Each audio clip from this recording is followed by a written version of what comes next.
Imagina el desierto.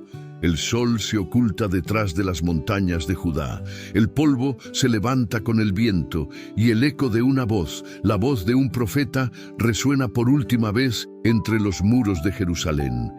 Malaquías. Con sus palabras termina el Antiguo Testamento, pero no con una conclusión, sino con una advertencia. He aquí, yo os envío al profeta Elías antes que venga el día grande y terrible del Señor. Malaquías 4:5. Y después, silencio. Un silencio que duró 4 siglos, pero fue un silencio absoluto. Dios se olvidó de su pueblo. ¿Desapareció la esperanza? No. Este fue un silencio diferente. No era ausencia, era el sonido de la espera, era el susurro de una preparación divina. Como cuando el cielo se oscurece antes de la tormenta, como cuando una madre guarda silencio justo antes de dar a luz. Durante estos 400 años, conocidos como el período intertestamentario, no hubo profetas en Israel, no hubo nuevas escrituras, no hubo nuevas revelaciones directas de parte de Dios, pero eso no significa que nada estaba ocurriendo. Al contrario, el mundo se estaba transformando y Dios, en su soberanía, estaba orquestando cada detalle para preparar el camino de su Hijo. Este período comenzó alrededor del año 430 a.C., con las últimas palabras de Malaquías, y se extendió hasta la aparición de Juan el Bautista, la voz que clama en el desierto, anunciando la llegada del Mesías. Durante esos siglos, el pueblo judío pasó por turbulencias, guerras, dominaciones extranjeras y grandes cambios espirituales. Surgieron movimientos religiosos como los fariseos, saduceos, escribas y esenios. Se escribieron textos que, aunque no fueron incluidos en el canon bíblico, jugaron un papel importante en la vida del pueblo, los libros apócrifos. Pero antes de hablar de ellos, comprendamos el contexto. Tras el exilio en Babilonia y el regreso a Jerusalén, el pueblo hebreo reconstruyó el templo y trató de recuperar su identidad. Pero esa identidad sería puesta a prueba una y otra vez. Los persas gobernaban entonces, permitiendo cierta autonomía religiosa a los judíos. Pero pronto, Alejandro Magno conquistaría el mundo conocido y con él traería la influencia helénica, el idioma griego, la filosofía, los dioses paganos y una amenaza sutil, la asimilación cultural. El pueblo de Dios enfrentó no solo la opresión física, sino la tentación espiritual de olvidar quiénes eran. Y en ese conflicto interno y externo, en ese largo silencio de revelación, Dios estaba preparando una revolución celestial. Después de la conquista de Alejandro Magno en el siglo IV p.a.C., el mundo conocido se unificó bajo un solo idioma, el griego. Esto, aunque parecía una amenaza a la fe hebrea, se convirtió en una herramienta divina.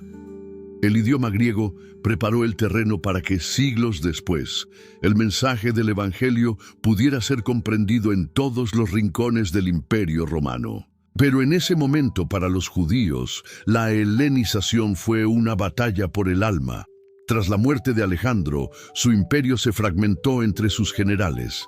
Palestina cayó bajo el control de los Ptolomeos de Egipto y luego bajo los Seleucidas de Siria. Fue bajo el mandato del rey Antíoco IV Epífanes que el pueblo judío enfrentó una de sus crisis más profundas. Antíoco no solo impuso la cultura griega, sino que profanó el templo de Jerusalén, erigiendo un altar a Zeus y sacrificando cerdos sobre el altar de Dios. Fue una abominación que encendió una llama en el corazón de un grupo de fieles, los Macabeos. Los Macabeos, una familia de sacerdotes liderada por Matatías y su hijo Judas, se levantaron en rebelión. No eran un ejército profesional, pero su celo por Dios los llevó a una de las victorias más impresionantes de la historia judía. En el año 164 a.C., los Macabeos lograron recuperar Jerusalén y purificar el templo. Este evento es celebrado hasta hoy por los judíos como Hanukkah. Durante este periodo, el pueblo judío obtuvo un breve respiro de independencia bajo la dinastía Hasmonea. Pero incluso entonces, las luchas internas y la corrupción amenazaron su integridad espiritual. Fue entonces cuando surgieron los grupos religiosos que más tarde aparecerían en el Nuevo Testamento. Los fariseos, defensores de la ley y de la tradición oral, con una intensa devoción por la pureza. Los saduceos, aristócratas religiosos ligados al templo y colaboracionistas con el poder romano. Los esenios, separatistas que se retiraron al desierto en espera de la venida del Mesías. Los celotes, guerrilleros patriotas decididos a liberar a Israel a través de la espada. Cada uno de estos grupos reflejaba un anhelo, una parte rota del corazón de Israel clamando por redención. Cada uno, a su manera, reaccionaba al silencio de Dios. Pero mientras el pueblo debatía, luchaba y sobrevivía, Dios seguía tejiendo su plan. Y en medio de este torbellino político y espiritual surgieron los libros apócrifos y deuterocanónicos, textos escritos por judíos piadosos, que aunque no forman parte del canon hebreo ni protestante, fueron altamente valorados por muchos creyentes. Durante estos 4 siglos sin profetas, cuando ya no se escuchaba la voz de Dios como en los días de Isaías o Jeremías, muchos escribas, sabios y creyentes comenzaron a escribir. No para sustituir la palabra de Dios, sino para reflexionar sobre ella, para exhortar a su pueblo, para mantener viva la esperanza. Así nacieron los libros apócrifos y deuterocanónicos. El término apócrifo proviene del griego apócrifos, que significa oculto o escondido. Sin embargo, muchos de estos libros no estaban ocultos, sino que eran leídos públicamente, especialmente en la comunidad judía de Alejandría y más tarde entre los primeros cristianos. Entre ellos destacan textos como 1 y 2 Macabeos, que narran la rebelión heroica de los macabeos contra la opresión griega. Sabiduría de Salomón, que exalta la sabiduría como don divino. Eclesiástico o Sirácides, una colección de proverbios que recuerda al libro de Proverbios. Tobit, una historia de fe, prueba y fidelidad familiar.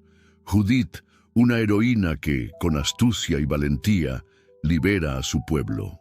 Estos libros no están en el canon hebreo tradicional, pero fueron incluidos en la versión griega del Antiguo Testamento, conocida como la Septuaginta, una traducción que jugó un papel esencial en la historia de la Biblia.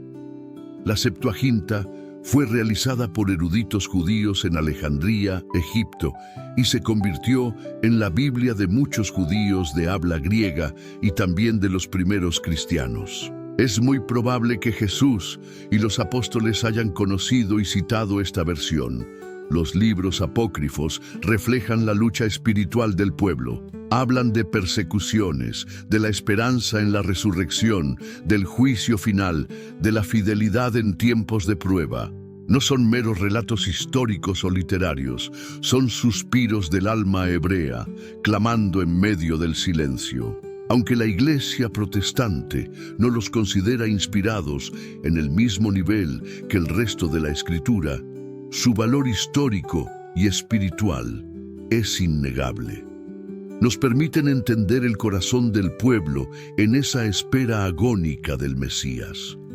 Porque aunque el cielo parecía cerrado, la fe del pueblo seguía viva. Seguían escribiendo, seguían soñando, seguían creyendo. Y eso, hermanos, es prueba de que Dios no se había olvidado. Mientras los cielos parecían callar, la tierra se transformaba. Cada imperio que se alzaba sobre Israel, cada cambio cultural, cada aflicción, era como una pieza que Dios colocaba en un tablero invisible. No era un silencio vacío. Era un silencio cargado de propósito. El escenario del mundo estaba siendo preparado para la entrada triunfal del Hijo de Dios. Después de la breve independencia bajo los macabeos, Roma emergió como el nuevo dominador. En el año 63 a.C., el general Pompeyo entró en Jerusalén y sometió a Judea al poder romano. Fue entonces cuando la historia judía entró en una nueva etapa de sometimiento, pero también, sin saberlo, en el umbral del cumplimiento de las promesas mesiánicas. Bajo Roma, se construyó una infraestructura sin precedentes, caminos que conectaban ciudades, una paz relativa conocida como la Pax Romana, y un idioma común, el griego, que seguía siendo la lengua franca del mundo conocido. Todo esto facilitaría que, cuando el tiempo fuera perfecto, el mensaje del Evangelio pudiera viajar con rapidez y claridad.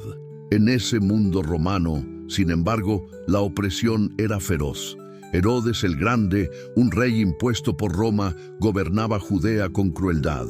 Reconstruyó el templo de Jerusalén con magnificencia, no por devoción, sino para ganarse el favor del pueblo. Era un tirano astuto, violento y obsesionado con el poder. Su reinado marcó los días previos al nacimiento de Jesús. Espiritualmente, el pueblo estaba dividido.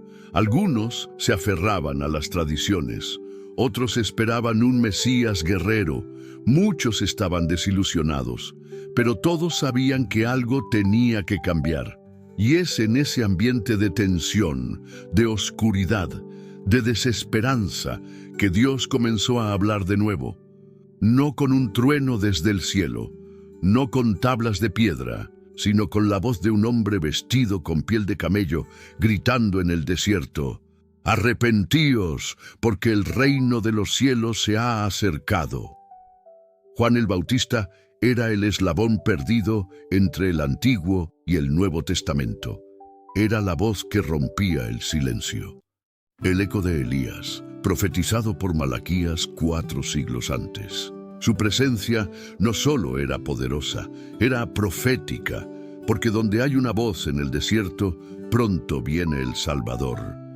Dios no había estado callado. Había estado preparando el milagro más grande de todos los tiempos. Y entonces sucedió, después de siglos de espera, de lucha, de expectativa, de lágrimas. Una noche común en un rincón olvidado del imperio, un llanto de bebé rompió el silencio de los siglos. No era cualquier niño, era el Verbo, era la palabra hecha carne, era Dios mismo descendiendo al mundo, no con trompetas celestiales, sino envuelto en pañales y recostado en un pesebre, Jesús de Nazaret. Con él, el silencio terminó. Pero no como muchos esperaban, no con un Mesías militar, no con un líder político, sino con un carpintero que hablaba con autoridad, sanaba con compasión y enseñaba con una sabiduría que solo podía venir del cielo. Jesús no solo vino a hablar en nombre de Dios, Él era Dios hablando. Cada palabra suya era una respuesta a siglos de preguntas. Cada gesto suyo, una demostración del amor eterno del Padre. Cada paso suyo, una redención en movimiento. Y lo más asombroso es que, al mirar hacia atrás, comprendemos que esos 400 años de silencio no fueron una pausa en la historia de la salvación. Fueron el telón de fondo necesario para que la luz del mundo brillara con más fuerza. Sin el idioma común del griego, el Evangelio no habría sido comprendido por todos. Sin las carreteras romanas, los apóstoles no habrían viajado tan lejos. Sin el anhelo profundo del pueblo por el Mesías, muchos no habrían reconocido al Cordero de Dios cuando caminó entre ellos. Incluso el sufrimiento, incluso la opresión, incluso el silencio, todo fue parte del plan. Y hoy, cuando sentimos que Dios guarda silencio en nuestra vida, cuando el cielo parece cerrado y nuestras oraciones rebotan en el techo, recordemos este periodo. Dios no está ausente. Dios está preparando algo. Tal vez no lo ves aún, tal vez no lo entiendes. Pero si el silencio de 400 años terminó con la encarnación del Salvador, el silencio en tu vida también puede terminar con un milagro inesperado, porque el Dios que guardó silencio es el mismo que rompió ese silencio con amor, y aún hoy sigue hablando. a través de su palabra, a través de su espíritu, a través de cada historia transformada por Jesús. Así termina el silencio, así comienza la redención.